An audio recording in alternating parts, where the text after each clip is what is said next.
Shalom. Before I begin this lesson, I would like to give all praises, honor, and glory to our Heavenly Father, Yahweh, Ba'ashem, Yahweh Shai, Ba'ashem, Racha, Kadash. Double honors to the apostles, elders, and bishops of the Great Millstone, who do rule and teach well. Yahweh, Ba'ashem, Yahweh Shai, Barakathum, peace, blessings, salutations, as always, to the sincere Akim, noise in this gospel abroad, keeping the faith, diligence, and testimony of our Lord Yahweh Shai, and to the few sincere Aqua to listen and learn as well. To you I say Shalom.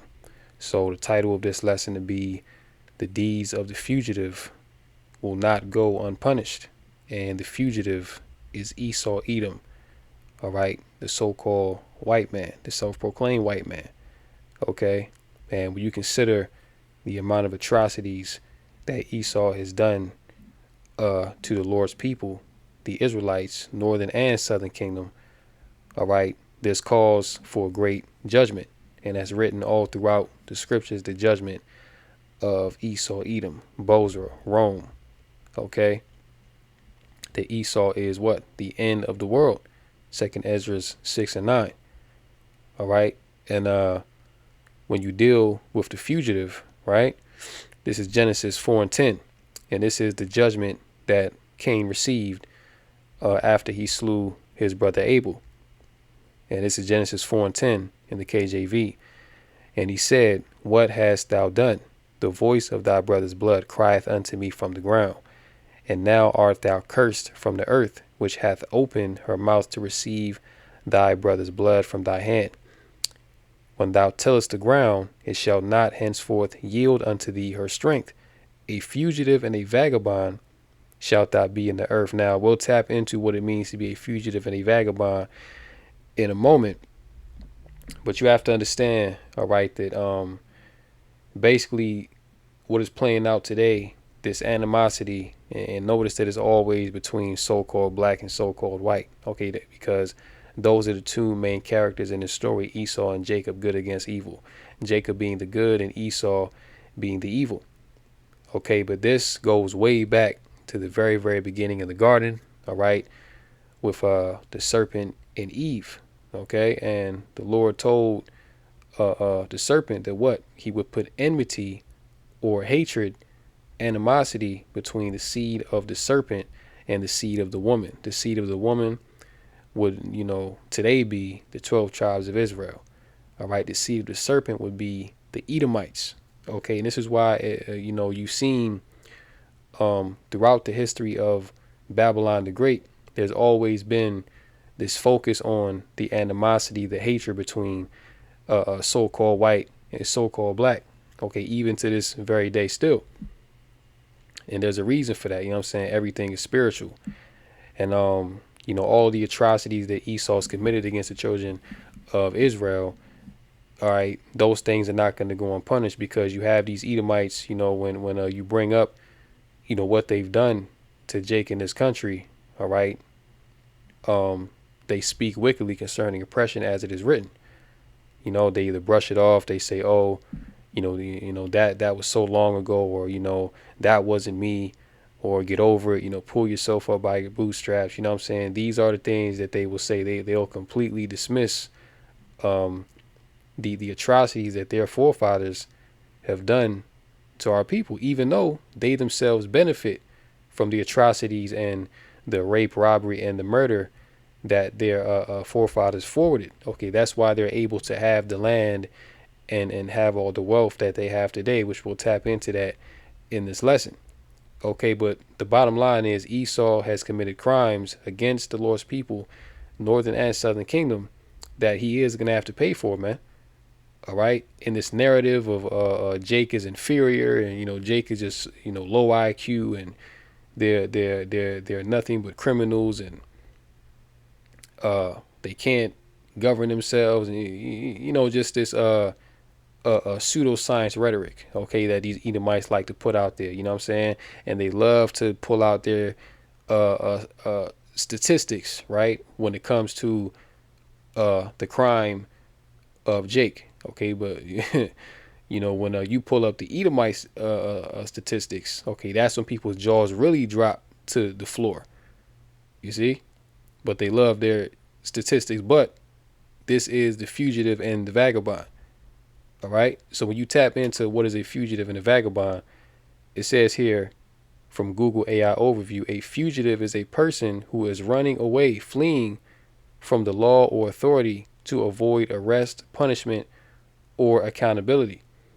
Okay. And you know what I'm saying? We'll tap back into this. I want to finish this verse, right? And now art thou cursed from the earth, which hath opened her mouth to receive thy brother's blood from thy hand. When thou tillest the ground, it shall not henceforth yield unto thee her strength, which is why Esau, he has to use these industrial grade fertilizers and chemicals just to produce food, because the earth really ain't messing with Esau like that, man, because he is cursed from Mother Earth. All right, so he has to go about, artificial means in order to get the earth to produce. But naturally, he can't really do it like that. That's a curse from Yahweh Bashmi Yahushai, because ultimately this man is Cain in the reincarnation. Okay, Jacob and Esau, or should I say Cain and Abel, came back as Jacob and Esau, Cain being Esau and Jacob being Abel, righteous Abel, after the flood. All right, and that same story since the beginning is playing out to this very day. And it says, and a fugitive and a vagabond shalt thou be in the earth. And Cain said unto the Lord, my punishment is greater than I can bear. You see, so Cain didn't try to repent. He didn't try to seek forgiveness. He said, my punishment is greater than I can bear. Okay, he didn't want to take accountability for what he did, but he wanted the Lord to forgive him. And that's the same thing with Esau. Okay, you know what I'm saying? They don't want to take accountability for their crimes that they have committed. So, you know what I'm saying? Going back to this definition here, I'm going to read it again from the top. A fugitive is a person who is running away, fleeing from the law or authority to avoid arrest, punishment, or accountability. You see that? So Esau, all right, he is a fugitive. Okay, he is a person who has committed crimes, all right, and he is running from justice. All right, he is running from punishment and accountability. And what does a fugitive do when he's on the run? Okay, he changes his identity. All right, he goes by different names, different aliases. All right, so that his identity can be hidden, so that he cannot be brought up on those charges, man. So that those charges cannot be applied to him. And when you look at, all right, this is why Esau, he calls himself the European, or he calls himself the Australian. He goes by the term white. Okay, he calls himself American and whatever else, man. When in fact he is none of that. Okay, his true identity is that of an Edomite. Okay, that's his real identity, man. But see, he doesn't want to associate with being an Edomite because, you know what I'm saying, when you go into the scriptures and you read about the judgment associated with Esau, it's nothing good. So they don't want to associate with that. And also, Esau, he's going to be judged for his crimes against the children of Israel. Okay, so these Edomites, they don't want nothing to do with associating themselves with Esau. You know what I'm saying? They want to distance themselves as far as possible from that identity, but there's nothing that they can do. All right, because you're still going to be judged. And a vagabond is a wanderer who has no permanent home, no steady job, and often drifts from place to place with no fixed destination. And that's Esau for you. Okay, again, anywhere that you see these Edomites at, whether it be America, North, South, Australia, Asia, New Zealand, Africa, South Africa, you know what I'm saying? Anywhere, wherever you see these Edomites at, they don't belong there, man. Okay, and Esau, he'll try to say, oh, we come from Europe, which that's a damn lie, man. Okay, Europe is not their original homeland. Really, Esau, he's a caveman. You know what I'm saying? He doesn't have a real home. You see what I'm saying? Because even when you deal with Europe, or so-called Europe, is really Western Asia. You know what I'm saying? When you deal with, what they refer to as Europe, the original inhabitants of Europe were actually dark-skinned people, man. All right, the descendants of Japheth. And you can reference the Minoans, the Mycenaean Greeks, the Etruscans, okay? You know what I'm saying? You can easily look those civilizations up and see that they were dark skinned people from the seed of Japheth. Okay, Esau really didn't get up in those areas until Alexander the Greek came in and they conquered and put Japheth to the sword and pushed them out. Okay, that's why you see all them Edomites over there now, but that, you know what I'm saying, that's not where they were at originally. Okay, they were in the clefts of the rocks, as it is written. All right, so this man is a vagabond, and it says in Habakkuk 2 that what he keepeth not at home. So this, you know what I'm saying, so he's everywhere where he's not supposed to be. That's a key characteristic of a vagabond and a fugitive. Why? Because he's on the run. All right, and what we'll tap in today is his crimes against Judah. Okay, Southern Kingdom, you know, so-called Negroes. All right, and really even, you know what I'm saying, because we're, you know, we're going to tap into this, the Greenwood District, Tulsa, Black Wall Street, you know what I'm saying, which I'm sure that you Akim Wakwaf have, you know, heard about this. Okay, because, you know, really what it was is after slavery, right, because of Jim Crow and, you know, Jake not being allowed to participate in white society. Okay, Jake had no choice but to come together and build their own thing. And, you know, it came out that when Jake did build their own thing, they became very prosperous. And mind you, this is right after slavery. And mind you, that even then, this narrative of, oh, they're dumb and, you know, they're 3/5 of a human being and, you know, they're inferior and they can't do anything on their own. You know, they need the white man to govern them. All right. All these narratives were going around at that time. Right. And Jake came together and they did pull themselves up by their bootstraps. Okay. And they built prosperous towns all over America. You know what I'm saying? And you notice how they don't really like to talk about the period right after slavery, what Jake was doing. You know what I'm saying? Because I remember even in school, you know, when they would have like so-called, you know, Black History, you know what I'm saying, or Black History Month, so-called, you know, they would go into it and, you know, they would really start at like slavery and they would skip from, you know, from slavery all the way to civil rights. Like, it's like, hold on, wait a minute. Like, what was going on in between then? You know what I'm saying? Like, what was Jake doing in between then?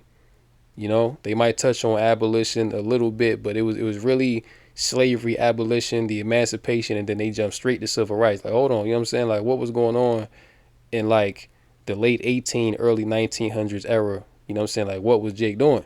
And this is what Jake was doing right here, man. You know what I'm saying? Jake was building. Okay, Jake was prospering on their own, away from Esau.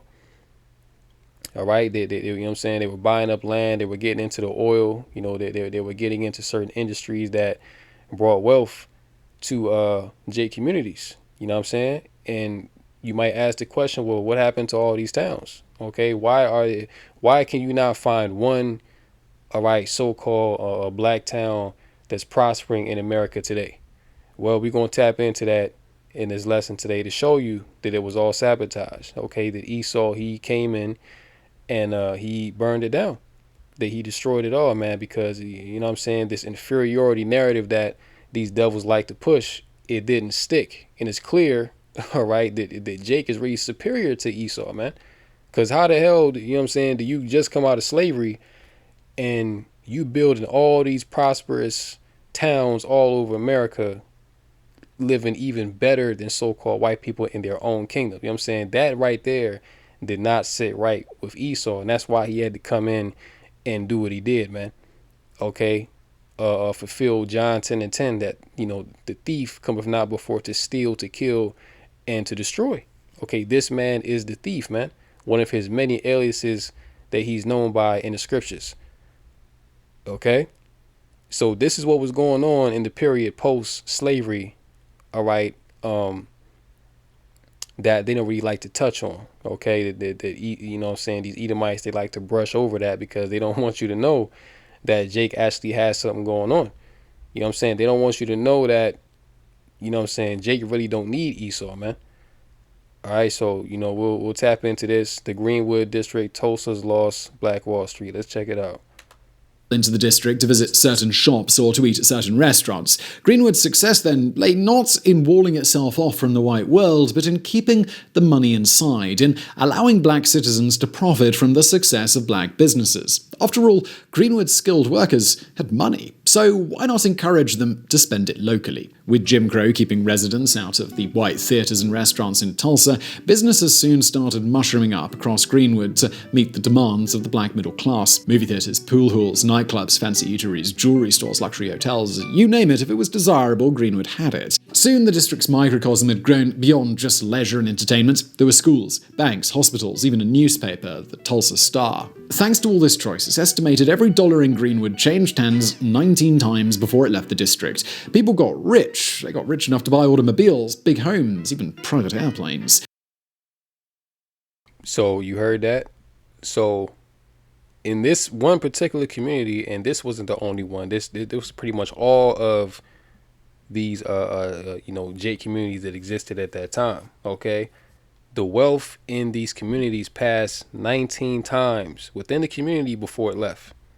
So that creates what? That creates generational wealth for that community. Okay, for those people.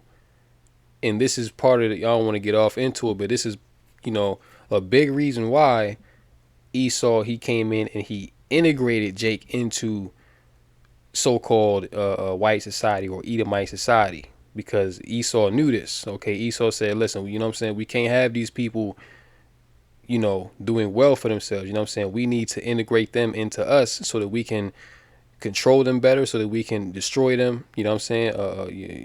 Push drugs on them and indoctrinate them with false history and all this other BS that they had going on. So integration was not about being equal and all, racism is over, let's all get together and hold hands. Nah, man, that's the PC narrative that Esau give you. Really what it was about was economics and to further destroy Jake. That's really what integration was all about. And that's even why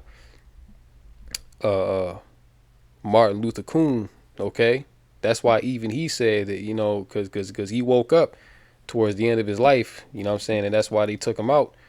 All right, but he woke up and he had realized that I've integrated my people into a burning house. Because he eventually realized that, look, this country will never accept Jake, and this place is going to be destroyed. All right, so he realized that towards the end of his life. But this is why these things occurred, man, and it was all to sabotage Jake. But let's continue. Some residents even got involved in the oil business, becoming millionaires. When the US entered World War I, they made even more money through oil-related war bonds. This is the Greenwoods that Booker T. Washington dubbed Negro Wall Street, Greenwoods that soon became one of the wealthiest districts in the state. So maybe now's the time to discuss what it actually looked like. The first thing to note is that Greenwood's appearance was relatively modest. Despite the nickname, it was home to none of regular Wall Street's high-rises. Instead, 2 to 3 floor red brick and wood-framed buildings sat along wide streets, projecting prosperity on a human scale.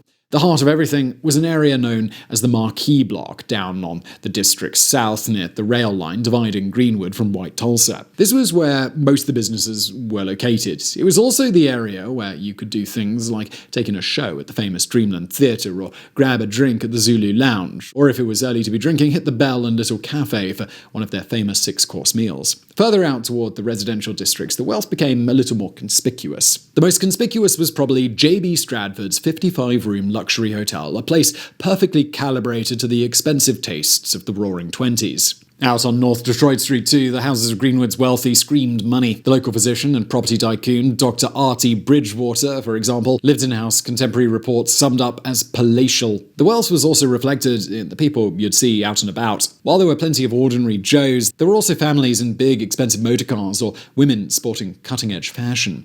Yet Greenwood wasn't notable for just the wealthy it attracted. Among its residents were people like A.C. Jackson, a shy doctor who'd been called, quote, the most able Negro surgeon in America, and Buck Cobbett Franklin, a lawyer with a track record in winning civil rights cases.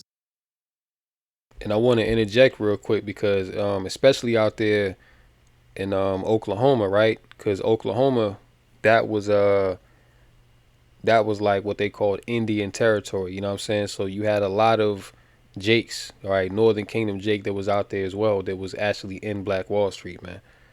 Okay, but you wouldn't be able to tell the difference between, you know, uh, Northern Kingdom and Southern Kingdom at that time, because they were pretty much classified as the same. All right. So Jake went out there to Oklahoma, Greenwood area, Tulsa, and there was also a lot of Northern Kingdom out there that they came together with, man. You know what I'm saying? So that's another little known fact. Okay, it's pretty much Northern Kingdom and Southern Kingdom out there building prosperity in that region. But let's continue. It's these lives that were shattered in the summer of 1921, these wonderful, ordinary streets that were burned by the mob, along with iconic local buildings like the locally funded Mount Zion Baptist Church. Remember, this is when our story turns and the killing starts, because Greenwood wasn't just some abstract place fossilized in the past where we don't have to care about it. For 10,000 people, it was home. This professional 32 TW SSD, capable of holding the entire collection of the New York Public Library.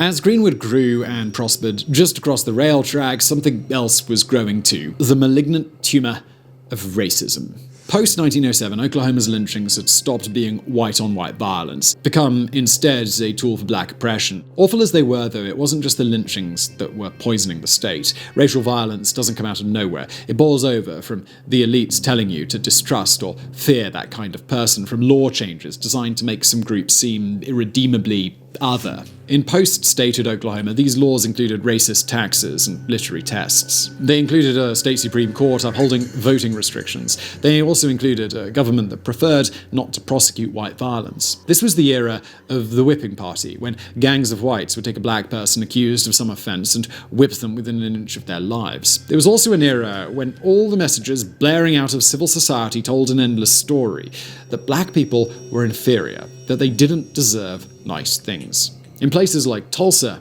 people started to believe it. Now, we've been careful to point out in this video that Greenwood wasn't exclusively middle class and wealthy. A large blue-collar contingent lived there too. But they weren't what poor whites in Tulsa saw when they looked across the railroad tracks. No, they saw the fancy houses, the motor cars, the people everyone said were inferior in... And this is what enraged Esau, man. Because, you know what I'm saying, like he just said, when Esau looked across the tracks, because it was a railroad track that pretty much separated the so-called black side of town from the so-called white side of town. All right, so when the Edomites, you know what I'm saying, they would go, to the tracks, you know what I'm saying, because, you already know how Esau do, man. Esau nosy as hell, so Esau tried to go over there and, see what Jake got going on, and they were seeing the cars, and they were seeing the nice clothes and the buildings, and they were seeing the clubs and all this type of stuff going on. Esau was like, God damn, you know what I'm saying, these niggas over here is living better than us. We gotta do something about this. So this is why eventually these white mobs came in, and they did what they did, man. Okay, and it was all based on false pretense and accusation. Okay, the scriptures call these devils the accuser of the brethren, right? And if it's not, so-called black man, grapes, white woman, you know what I'm saying? Because back then, like, they would put a lot of these sensational titles in these newspapers and get people's spirits riled up to where it's like, oh, now we got to get a mob and we got to go against and destroy, you know what I'm saying? Like that, there was a lot of that going on, man. So Esau, and of course, these things did not occur, but these were accusations laid against Jake because of what he's going into right now. They saw the prosperity, they saw the wealth, they saw that Jake was together, that they wasn't killing each other, they wasn't, gang banging. You know what I'm saying? Jake was actually, even though we were still under the false, doctrine of Christianity. All right. Jake was actually a lot better off, man. Jake was more in order during that time because Jake did try to live to a more, biblical standard, man. You know what I'm saying? So things were running smoothly. All right. For a while. But when Esau saw that, Esau was like, nah, hell no. Okay, ain't no way that these niggas about to be living better than us in our own kingdom. So we gotta do something. But let's continue. Enjoying their hard-earned success. It wasn't long before resentment began to fester, a resentment that would soon find a dangerous outlet. In late 1915, the Ku Klux Klan was reborn on a Georgia mountaintop, announcing their return with the burning of a gigantic cross. As a city... Yeah, and to speak on the Ku Klux Klan, all right, the Ku Klux Klan was actually a government, state-sanctioned organization sent to terrorize Jake, all right? And you can look this up, you know what I'm saying? The information is out there. I don't have time to get into it in this lesson, but the information is out there, man. Yes, all right, Babylon the Great America started up the Triple K to terrorize Jake and stop Jake's prosperity and progress. Okay, and this is why they wore the hoods and the bed sheets, because they did not want their identities to be known. Because if they took off the hoods and the bed sheets, then you would see that these were the teachers, these were the so-called lawmen. Okay, these were the judges. You see what I'm saying? That were out there committing these certain crimes. All right, let's continue. Already home to many descendants of Confederate soldiers, Tulsa was perfectly placed to welcome the revived organization. Come 1920, the Klan had gained such a large foothold in the city that its local chapter even had a children's division, part of a nationwide youth movement informally known as, we kid you not, the Ku Klux Kiddies. Yep. But don't go thinking that Tulsa was in some way unique. In this era, racial violence was endemic across America. The past few years, it's in the rise of race riots, in inverted quotes, effectively shock attacks on non-white communities designed to cow locals and make them live in fear. On Christmas Eve in 1907, for example, the town of Henrietta, Oklahoma had seen a white mob burn down the black district, lynch one resident, and enact sundowner laws, meaning that any black person in town after sundown could be beaten or murdered. It was just one of many such so-called race riots that gripped the nation in those years, culminating in the Red Summer of 1919. Despite the name Red Summer actually took place from mid-spring all the way through to late fall and marked perhaps the lowest moments in race relations since the Civil War. Across the United States, white mobs attacked countless black communities, killing hundreds, maybe even thousands, and leaving tens of thousands scarred and traumatized. If you've ever read about Europe's historical pogroms and thought, gee, I'm glad we don't have those in America, well, Red Summer was their equally bloody equivalent. In Greenwood, the news of these anti-black massacres put residents on high alert. The Tulsa Star started a campaign for armed posses to show up at the courthouse whenever black people were put on trial to make sure that they weren't lynched. Sadly, though, all these armed black men just gave white Tulsa the excuse it needed. On May the 31st, 1921, black teenager Dick Rowland was arrested for supposedly harassing a white woman. Simultaneously, See, so again, the accuser of the brethren, all right? So you see that sensational title right there, Nab Negro for attacking girl in an elevator. A Negro delivery boy who gave his name to the police as Diamond Dick, but who has been identified as Dick Rowland, was arrested on South Greenwood Avenue this morning by officers Carmichael and Pack, charged with attempting to assault the 17-year-old white elevator girl in the Drexel building early yesterday, okay, which no such thing occurred. All right. Basically, you know what I'm saying, there was a misunderstanding between the girl and this Dick Rowland Jake. All right. And even the girl said that she didn't want to pursue any charges against him. All right, so she pretty much was like, all right, just let it go. All right, but this, you know what I'm saying, this right here, Salakia, this right here was the excuse that Esau needed, all right, to come in and destroy so-called Black Wall Street. You know what I'm saying? Because you already have to know that they was already looking, you know what I'm saying, for a way, but they didn't have really a reason, you know what I'm saying, to go over there, man. But this right here gave them the reason that they was looking for to go in and to destroy.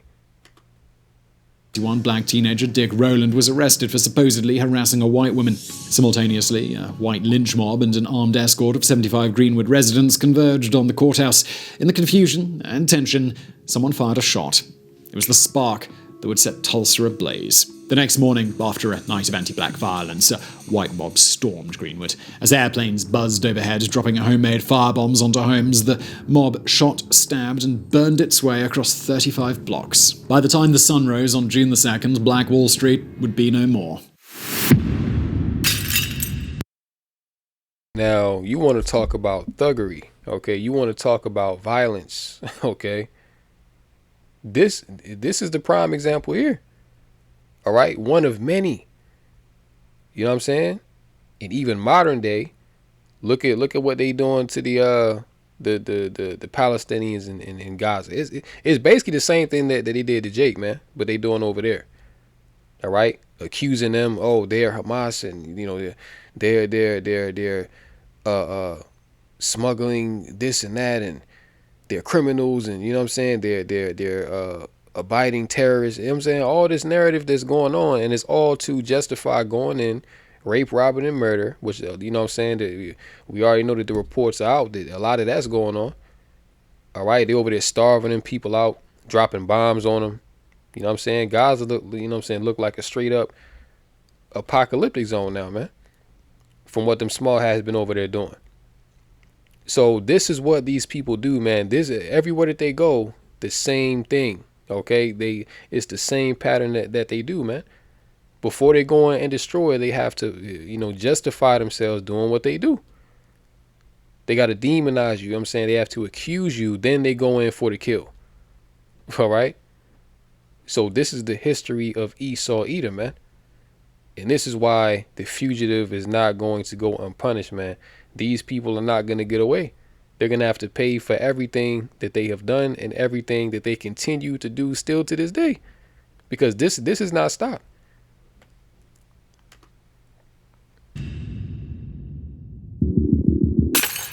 The toll of the 1921 massacre in Greenwood remains hard to stomach even now, 100 years later. In 2 days of violence, Tulsa's whites destroyed 35 blocks, detained 6,000 people in internment camps, left up to 10,000 homeless, and killed around 300 people. To put that in perspective, Oklahoma's other great act of far-right violence, the Oklahoma City bombing, killed a little over half that number. The Greenwood massacre was simply unlike anything the state had ever seen before or since. In the aftermath, the city hushed up the violence. Black survivors were blocked from getting insurance payouts. Not a single white perpetrator was ever punished. There was even a plan to completely raze the destroyed district to stop the survivors returning, a plan only derailed when the Greenwood lawyer Buck Cobb Franklin challenged it in court. All told, the destruction that summer is thought to have amounted to $27 million. Black Wall Street was hollowed out. But amazingly, it wasn't destroyed. If you're only vaguely aware of the story... All right, so that's what Esau did to Black Wall Street and many other towns, you know, we'll tap into. Now, right now, these are the survivors of, all right, Black Wall Street. And they're going to give a little testimony as to how life was before it was destroyed. You know what I'm saying? And this interview came out, you know, about 1 or 2 years ago. So maybe I'm not sure any of them are still alive. You know, they may have transitioned by now because they were very old when this was done. But they're gonna give you a you know, testimony into how life was at that time for Jake. All right, but let's tap into this.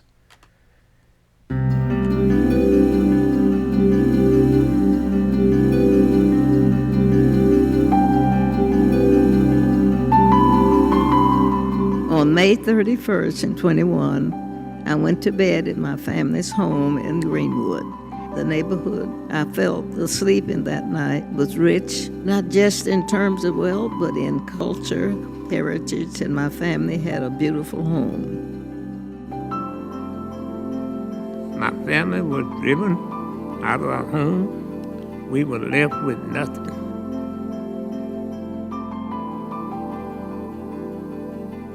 I was blessed to live with my grandmother in a beautiful black community in Tulsa, Oklahoma, called Greenwood. I was a young child. I didn't have any fear.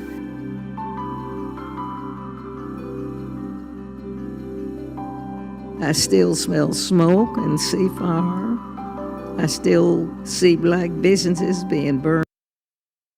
And let me stop it right here because this is, this shows you the wickedness of Esau, man. Because these, let me try to run it back a little bit. All right, I want to get. Bear with me one moment.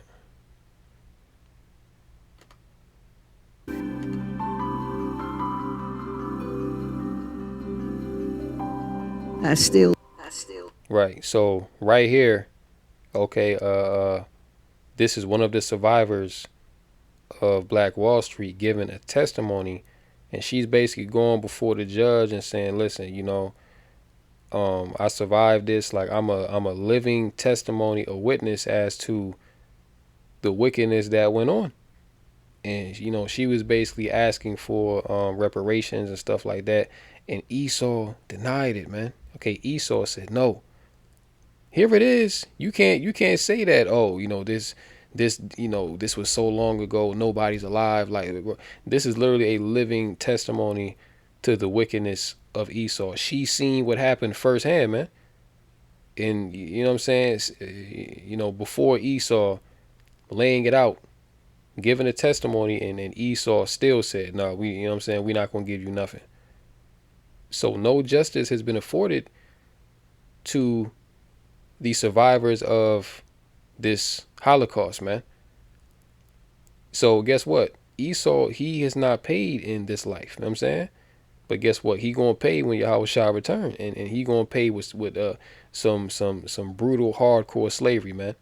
That's what's coming for these Edomites. smell smoke and see fire. I still see black businesses being burned. I still hear airplanes flying overhead. We were made lepers in our own country. White men with guns came and destroyed my community. We couldn't understand why. What did we do to them? We didn't understand. I remember running outside of our house past dead bodies. I still see it today in my mind 100 years later. Right? So Eve said, I can't understand why they did this to us. Why, what have we done to them for them to come against us in this way? Well, the answer to that is the perpetual hatred and the enmity put between the seed of the serpent and the seed of the woman. Okay. But see, these jakes, they didn't understand. They didn't have that understanding. All right. And they didn't understand that America actually is not your home. This is the land of your captivity. And it was prophesied that the Lord said that we would have no rest here. Okay. So let's go to matter of fact, let's get Job 20. Let's get Job 20. What does it say? Zophar says the triumph of the wicked is short. All right. And these devils' time is almost up, man. Job 20 in verse 19. Because he hath oppressed and hath forsaken the poor, because he hath violently taken away an house which he builded not. Surely he shall not feel quietness in his belly. He shall not save of that which he desired. There shall none of his meat be left. Therefore shall no man look for his goods. All right. So Esau, when it's all said and done, he's going to have everything stripped from him, man. That's where it says there shall none of his meat be left. Okay. All of his sustenance is going to be taken. All right. Because he hath oppressed and hath forsaken the poor, which the poor are the Israelites, and even down to the poor of his own people. Okay, you see what's going on now. Ye shall own nothing and be happy. Okay, the agenda of these wicked elites coming down even on their own people. That's why you about to see Bacon's Rebellion 2.0 turn up real soon, man. Civil War. Okay, so this is the bloody, deceitful, and violent man. All right, and then you go Ezekiel 35. Prophesy against Mount Seir. Okay, prophesy against the government of Edom. All right, Ezekiel 35 and verse 5, straight to the point. Because thou hast had a perpetual hatred and hast shed the blood of the children of Israel by the force of the sword in the time of their calamity, in the time that their iniquity had an end. Therefore, as I live, saith the Lord Yahweh, I will prepare thee unto blood, and blood shall pursue thee. Since thou hast not hated blood, even blood shall pursue thee. Thus will I make Mount Seir most desolate, and cut off from it him that passeth out, and him that returneth. And I will fill his mountains with his slain men. In thy hills, and in thy valleys, and in all thy rivers shall they fall that are slain with the sword. I will make thee perpetual desolations, and thy cities shall not return, and ye shall know that I am the Lord. All right. So the Lord said that he's going to make Edom in utter desolation. He's going to make Mount Seir most desolate. Okay. And for why? For the perpetual hatred and the shedding of the blood of the children of Israel. Okay. Because Esau, he forwarded the affliction, because, at the end of slavery, that was pretty much the Lord saying, okay, Esau, I gave them into your hand for a time to punish and afflict them. But when so-called emancipation came, that was pretty much the Lord saying, okay, I'm going to take you out from that hardcore bondage, and you're still going to be in the land of your captivity, but I'm going to give you a little bit of mercy. Okay, that's what that was. But Esau, he said, no mercy. Okay, Esau, he forwarded the affliction. You know what I'm saying? Jake rose up and they built, they had their own little thing going on, and Esau came in, and that perpetual hatred did not allow him to allow Jake to live. Okay, and that's why these Edomites, they can't leave Jake alone, man. All right, because they know that if they leave Jake alone, Jake is gonna surpass them, and Esau fears that one day Jake is gonna do to them what they did to us, and that indeed is gonna happen, but it's not gonna be on on this side. Okay, first we're gonna have to get spiritual power, all right, and then we're gonna do to you Edomites, man. You know what I'm saying? But we have to wait on our Lord Yahweh Shai. Okay. But that's what that's these Edomites' biggest fear, man, that they're gonna receive a recompense for what they have done, because they know what they did. They know that they're guilty, man. Okay, so to answer Eve's question, that's why Esau did what he did. Okay, because you know what I'm saying.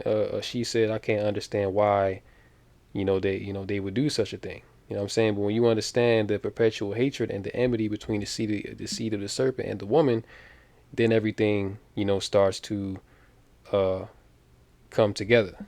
But let's now jump back into this. My name is Viola Ford Fletcher. I'm a survivor of the Tulsa Race Massacre. 2 weeks ago, I celebrated my 107th birthday. Our country may forget this history, but I cannot. I will not, and other survivors do not. Our descendants do not. Greenwood should have given me the chance to make it in this country. My name is Hughes Van Ellis. I am 100 years old, and I am a survivor of the Tulsa Race Massacre. My name is Leslie Evelyn Benningfield Randall. I have survived to tell this story. I believe that I am still here to share it with you. Please give me, my family, and my community some justice. We were made to feel that our struggle was unworthy of justice. Like we didn't see it with our own eyes.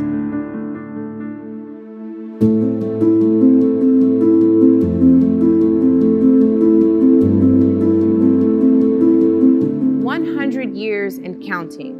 Black Wall Street survivors and descendants have yet to obtain real justice. We are talking about a state-sanctioned, deputized white mob wreaking havoc by land and air on more than 35 blocks of Tulsa's Black community, known as the Greenwood District. How are you all doing today? Fair. Fair. Yeah. Mother Fletcher, how are you doing?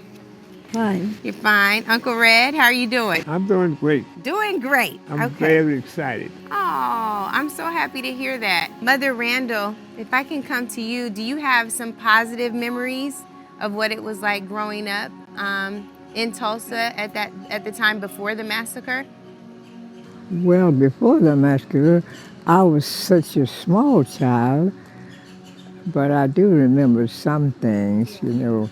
We just had regular things. It just wasn't too much, really, but was enough for us at the time. Times were good.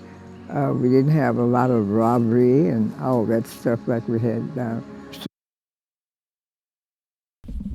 Yeah, so you heard that? So she said we didn't have all the robbery, okay, and all the crime and all of this. You see, that really did not become prominent in Jake community until after we got around Edomites, man. You see what I'm saying? When Jake had, our own thing going on, we didn't, we wasn't robbing and stealing and killing each other, man. Okay, that didn't happen until Esau came into the mix and he sowed division. Right, but you heard, Eve say that, we ain't have no crime like that. So again, this narrative of Jake just being these violent thugs and criminals and, oh yeah, you gotta watch those niggas. Oh, you know what I'm saying? No, man, that wasn't always the case. You see, that didn't become prominent among Jake until Esau influenced that. Because really, who did Esau learn that? It's like, who did Jake learn that behavior from? He learned it from Esau. Esau was the gangbangers, you know what I'm saying? The Al Capone, the mafia crime family syndicate. Okay? All these shows that they put on TV, you know what I'm saying? Forget that movie with Al Pacino. Scarface, you know what I'm saying? Like all that stuff influenced Jake to become what you see now. You know what I'm saying? Then they put the psyops out there, you know what I'm saying? Tupac Thug Life. You know what I'm saying? They put Young Thug out there and all these other, weirdo Jakes, man. All right, to forward that vibration onto our people. You see, but when Jake was amongst themselves and, had their own thing going on, Jake was doing well and Jake was not, you know, into criminal activity, man. You know what I'm saying? Things were more upright during that time. But let's continue. So we all enjoyed it, really. And Mother Fletcher, I know that you were 6 and 7 years old when everything happened. But what about before it happened? What are your fond memories? We enjoyed living in Tulsa. The people was successful on night houses and parks and churches, theaters, just so many things that we enjoyed doing. And I had a lot of family members, friends, children that we played with in parks and went to school. And I can't mention so many things that we enjoyed at that time. And I was only 7 years old until that happened, and then I left Tulsa with my family. And if you can tell me, Mother Fletcher, was there a sudden moment? Was it the day? Was it on May 31st where you all were like, we got to get out of here? Or did it take some time? Yes. When we were there, happily living until one night. Well, we heard the noise of guns shooting and people running and screaming. Could smell smoke, and houses being burned, and people getting killed, really. And then someone came through the neighborhood and said for all the black people to get out of town. If not, you'd be killing. Said the white people are killing all the black folks. So joining my family in a horse and buggy wagon, we got out of town that night, yes. And after then, I was a teenager before I came back anymore. Yeah. Yeah, so you see that, if you want to check out the rest of the video, Triumph Over Trauma, you can type that in and watch the rest of that. It's a pretty good video, good information. But you see, man, you know what I'm saying, Jake was a victim of Edomite supremacy, you know what I'm saying, Edomite violence. Okay, and King David said in the Psalms to preserve me from the evil man, preserve me from the violent man, okay, which is Esau, Edom, the wicked. Okay, Eve said, hey, here we are, just living our normal lives, minding our business. You know, Black Wall Street was a good time, man. And then here comes the devil. Here comes Esau to steal, kill, and destroy. All right. Then he puts the narrative out there of, oh, they are, that Jake is violent. Okay, that Jake is the one that's the problem. No, man, it's these goddamn Edomites. All right, and it always has been them. You see? How did they get America? They came over and they mass genocided, all right, Northern Kingdom. Mass genocided the so-called Native Americans, and now they build up their houses, and they get to drive on paved streets, and they get to enjoy the finer things in life. All right, while Jake is on the bottom and downtrodden. Okay. This is why, and again, this is the fugitive, man, and the fugitive is gonna have to pay. He's been identified. All right. Let's tap into this too. Is little more than a trailer park. You search in vain for any sign of a slaughter, for any hint of the mass murder that took place here a long time ago.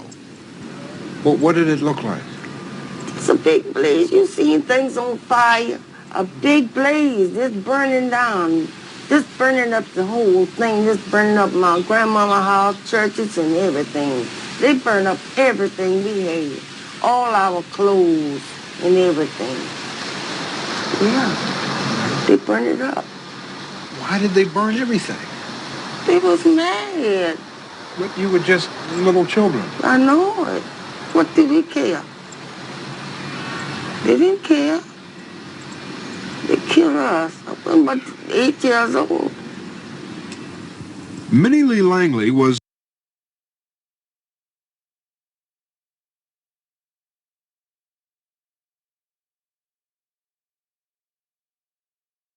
arrested.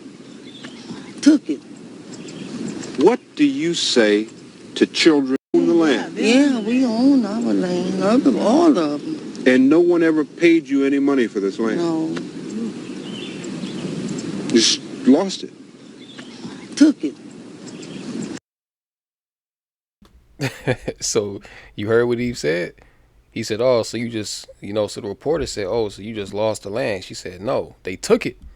Again, the thief cometh not before to steal, to kill, and to destroy. Okay, St. John 10:10. The thief has been identified, man. Esau Edom, the so-called white man, is the thief. All right, the murderer, the robber, the wicked. All right, the slanderer, the accuser. He is all these things, man. He is Satan in the flesh, man. These are the children of Satan, man, and they come to do the lust of their father. What do you say to children today? Children like this boy, like your great-grandson, and people who didn't grow up when you grew up, and people who didn't go through what you went through, people who would say, this couldn't have happened in this country. Come on. I would tell them like this. I said, don't ever stay in a place that white folks can surround it. Don't never stay in a place that white folks can surround it. Because if anything happens somewhere else, they'll run you out from your home, just like they did us. not many whites lived in Rosewood at that time, really just a handful. Among the few who did live here was a man by the name of John Wright, who owned the general. Yeah, so this was Rosewood, okay, out there in Florida. All right, very prominent example. Now, all right, dealing with the this era, okay, because this is the era where Esau, he came in and he destroyed all of that so-called black wealth and prosperity, and this is why you don't see it today, because this is when it was all destroyed, okay. And right after this era, you know what I'm saying? Because this was during the 1920s, the roaring 20s, right? Where Jake was booming, Right after this era, what happened? You had the Great Depression, okay, which further destroyed, all right, Jake. Specifically destroyed Jake, okay? A lot of Edomites got hit too, but Jake was doing better than Edomites at that time, really. You know what I'm saying? So Jake really took a major hit. You know what I'm saying? Because all the land Jake owned, they pretty much lost it through eminent domain, and Esau just coming in with the sword and destroying. All right, but I typed in here how many black towns were destroyed in America during the Red Summer era. All right, during the intense racial violence of the Red Summer era, broadly defined as 1917 to 1923, and Rosewood and Black Wall Street and a lot of other, so-called black towns were destroyed during this era. Okay, yeah, well, they'll list a few here. So we'll read. It says white mobs and local militias completely destroyed at least two prominent independent black towns, and it was way more than that. Okay, but the most prominent, from that era, would be Black Wall Street and Rosewood. In addition to devastating dozens of affluent black neighborhoods and districts in cities across the U.S. All right, now it goes on to name just a few here. Fully destroyed all black towns: Rosewood, Florida, 1923; Elaine and surrounding Phillips County, Arkansas, 1919; the Greenwood District, Oklahoma, 1921; Black Wall Street, East St. Louis, 1917. Okay. Preceding the 1919 wave, white mobs burned down entire sections of the city's black neighborhoods, killing dozens and forcing thousands to flee. Okay, so during this Red Summer, and they called it the Red Summer because this was pretty much a systematic attack on Jake. All right, just during this one summer. All right, you had all these black towns that were attacked by these, white mobs, which all of this was orchestrated by the government structure of Esau, okay, to destroy what Jake had going on during that era. And again, this is why they don't like to talk about this in the history books, because they don't want to, bring this ugly history to the light. All right. So during the Red Summer, this is when majority of these so-called black prosperous towns were burnt down and destroyed. All right. And then, like I said, right after that, you had the Great Depression era. You know what I'm saying, where they brought in and they built the projects, okay, where they put Jake in these ghettos and these hoods and these projects. So that was really the era where they experimented on Jake, man. Okay, they burned down all these towns in the 1920s and in the 1930s. They built the projects and they put Jake in these certain sections of the city which was impoverished. You know what I'm saying? They took the education, they took the access to clean food, clean water out. You know what I'm saying? They took the opportunity out of those Jake neighborhoods, man, to systematically destroy Jake and ensure that they would never reach, all right, that Jake would never, let me get a screenshot, right? Bear with me one moment. Come on, where is it at? Yeah. To ensure, all right, thing was an area known that Jake would never as the Marquee return to this. Okay, that Jake would never return to prosperity, man. So this is all systematic destruction. Okay, then I typed in here as well, because after this era, right, how did America restrict black Americans from land ownership and wealth accumulation? All right, America restricted black Americans from land ownership and wealth accumulation through a combination of state-sponsored violence, right, predatory legal loopholes, and explicit federal housing policies, see?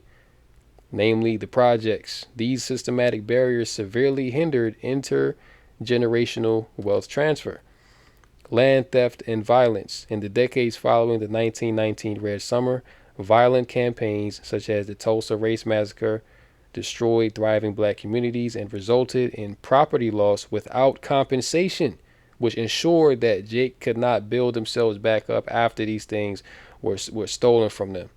In the rural South, systematic intimidation by local actors and biased USDA agents denied black farmers, okay, and it shows you that the KKK and these other organizations that were around, they were state funded and sponsored, okay, denied black farmers access to credit and federal loans, driving a massive reduction in black-owned farmland. Predatory legal loopholes. Black landowners were stripped of property through exploitative legal maneuvers like heirs property laws because multiple descendants share ownership. Developers and speculators utilized forced partition sales and Torrens Acts to legally yet coercively auction off family land against the owner's will. You see that? So this is the devil, man. Redlining and credit exclusion. Beginning in the 1930s, mind you, right after this era where Rosewood and all of that was going on. In the 1930s, federal agencies like the Homeowners Loan Corporation and the Federal Housing Administration drew color-coded maps, redlining, that deemed black neighborhoods hazardous for investment. See that? So this is all systematic of what they did to destroy Jake from coming together and building something for themselves, man. And see, when you see, again, Esau cannot leave Jake alone. You see, because they'll let Moab and Ammon come over here and have a Chinatown and Japantown, and they'll let, some of them European Edomites come over and have their little communities, man. But when it comes to Jake, these are the things that they do. They don't put this on the other nations like how they do Jake, because they know that Jake are the children of the Most High. This is why they continuously come against you and continuously sabotage you every chance that they get. All right? So they deem black neighborhoods hazardous for investment. This policy effectively cut black Americans off from traditional mortgages, right? Suburban segregation. After World War II, the GI Bill and FHA-backed loans allowed millions of white veterans to build wealth through suburban homeownership. See, so they gave Esau handouts, and it was the same thing. It was the same thing, like a little right before slavery ended. You know what I'm saying? They were giving out homesteads to white Europeans, poor white Europeans that came over here. They literally gave them land. They said, here. Meanwhile, Jake came out of slavery. Jake ain't even get the 40 acres and a mule, but Jake still thrived, man. Jake still rose up and did better than these Edomites with no handouts. So you tell me who's inferior, okay? You tell me who's inferior, man. How the hell you come out of slavery and you know what I'm saying, you surpass Edomites that got handouts? That don't even make sense. But this is the reality, all right? Urban renewal and eminent domain, okay, which that eminent domain, now they doing the same thing to these Edomites. Now they come in, they saying eminent domain, and they taking these Edomites land, which is what they did to Jake, man. So hey, you know what I'm saying, justice comes around full circle, man. These Edomites, the curses are now starting to get put on them. During the mid 20th century, local governments used eminent domain to seize black owned homes and businesses under the guise of slum clearance or infrastructure development. Displaced families were rarely given fair market compensation and were usually forced into segregated, underinvested public housing, the projects, the ghettos, the hoods, the slums. So this is why you see majority of our people in these conditions today. It's from these practices, all right, that were done right after the 1920s when Jake had their own thing. The 1930s came and they ran highways through Jake neighborhood. You know what I'm saying? They destroyed all the black towns. They took the wealth out. They absorbed the wealth that they stole from Jake into the white community. Okay? This is where all of this came from, man. All right? So, these are historical facts. All right? These are historical facts, man. So these things cannot be denied. And you know what I'm saying? We calling Esau out because we putting it out there that look, Esau, you may try to run these false narratives and paint Jake as the boogeyman and Jake as the problem, but nah, nigga, you the problem. Okay, you gonna have to pay for your wickedness and your crimes. All right? Not only against Jake is on the top of the list, but hey, you know what I'm saying? You done did it to all the nations. You know what I'm saying? You done violated creation. So yeah, you definitely gonna pay, Esau. All right, let's go to Deuteronomy 28. Okay, because this explains why these things happen to us, man. This is one of the first things that you learn, coming into the truth, why we're in the condition that we're in. Okay, this is Deuteronomy 28, and I believe it's about verse 65. Let me see.